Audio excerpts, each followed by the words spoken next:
Hello dear students, I am Archana Sharma, your English teacher. आज मैं आपको बताने वाली हूँ फॉर्म्स ऑफ वर्ब्स के बारे में। अगर हम वर्ब्स टॉपिक देखते हैं, जैसे कि आपको मैंने टेंसेस कराने स्टार्ट किए हुए हैं कि उसमें टेंस में जब आप देखते हो कितनी ज़्यादा इम्पॉर्टेंट है वर्ब। अगर आपको वर्ब की नॉलेज नहीं है तो आप टेंस अच्छे से नहीं लर्न कर पाओगे, और अगर आप टेंस अच्छे से नहीं समझ पाओगे तो आपको इंग्लिश भी समझ में नहीं आएगी। तो इसीलिए वर्ब्स की इम्पॉर्टेंस बहुत ज़्यादा है, और अगर आप वर्ब करते हो तो फॉर्म्स ऑफ वर्ब्स बहुत ज़्यादा इम्पॉर्टेंट है। तो यहाँ पर मैंने लिखा हुआ है रेगुलर वर्ब्स। रेगुलर वर्ब्स कौन सी होती हैं? जब हम फॉर्म्स ऑफ वर्ब्स करते हैं तो दो तरह की होती हैं, regular verbs and irregular verbs. आज मैं आपको बताऊँगी रेगुलर वर्ब्स के बारे में।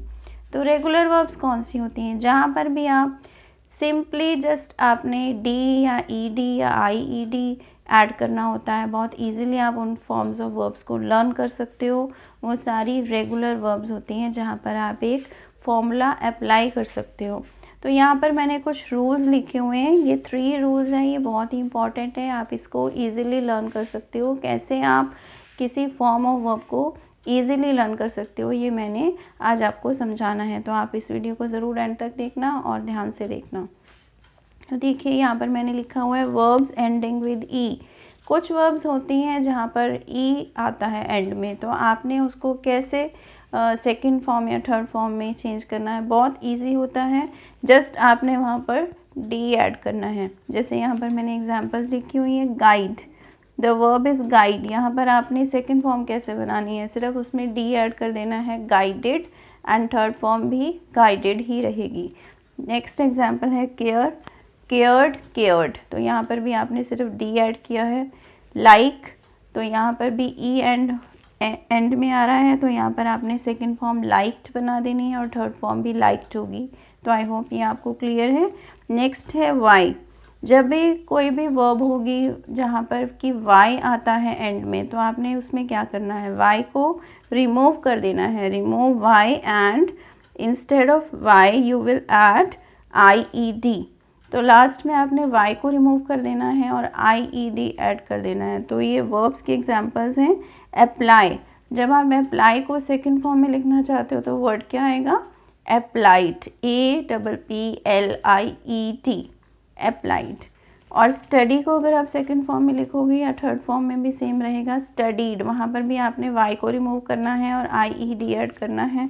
सेटिस्फाई में भी y को रिमूव करना है और IED ऐड करना है, तो सेकेंड फॉर्म बन जाएगी सेटिस्फाइड, एंड थर्ड फॉर्म भी सेटिस्फाइड ही रहेगी। तो आई होप आपको ये क्लियर है। अब हम चलते हैं नेक्स्ट रूल की तरफ। जहाँ पर भी किसी वर्ब में एंड में एक वॉवल आता है और एक कॉन्सोनेंट आता है, तो उसके लिए रूल डिफरेंट हो जाएगा। उसमें क्या डिफरेंट रूल फॉलो करेंगे हम, डबल द कॉन्सोनेंट। लास्ट में जो भी कॉन्सोनेंट आता है उसको डबल कर देना है और लास्ट में ED भी लगाना है। तो ये एग्जांपल्स मैंने यहाँ पर लिखे हुए हैं। स्टॉप, जब आप स्टॉप लिखते हो या पढ़ते हो तो आपको समझ में आ रहा है कि ओ लिखा है, O is a vowel sound, vowel है ओ। तो यहाँ पर P भी लिखा हुआ है, P एक कॉन्सोनेंट है।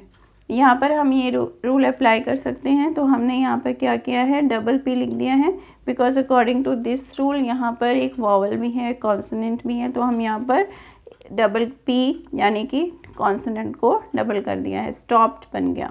Next is plan.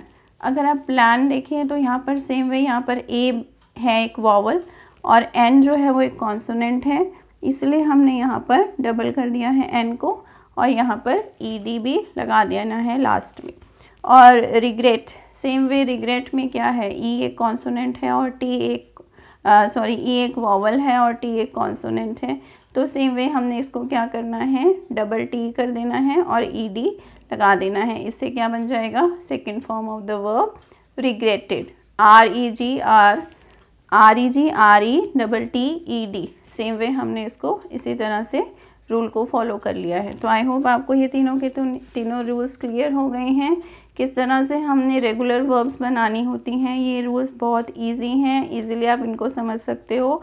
और आप जब भी आप टेंसेस की प्रैक्टिस कर रहे हो उसमें फॉर्म्स ऑफ वर्ब्स आपने लगानी होती है। जैसे सिंपल पास्ट टेंस में आप second form of the verb लगाते हो, और सारे के सारे परफेक्ट टेंसेस में आप third form of the verb लगाते हो। तो उसमें आपको ज़्यादा डिफ़िकल्टी नहीं आएगी, आपने सिर्फ ये रूल्स को यहाँ वहाँ पर अप्लाई कर देना है। ये फॉर्म्स ऑफ वर्ब बहुत इजी होती हैं लर्न करने में, बट आपने थोड़ा सा इन चीज़ों का ध्यान रखना है, इन रूल्स का ध्यान रखना है, कहाँ पर ई आ रहा है एंड में, कहाँ पर वाई आ रहा है एंड में, कहाँ पर लास्ट में एक वॉवल और कॉन्सोनेंट आ रहा है। तो ये सारे के सारे रूल्स बहुत इम्पॉर्टेंट हैं। तो आई होप आपको वीडियो पसंद आया, आपको ये कॉन्सेप्ट क्लियर हो गया है। अगर आप समझ गए हो then please subscribe to my channel. इस तरह के वीडियो मैं बनाती रहती हूँ। So see you in the next video. Thanks a lot for watching.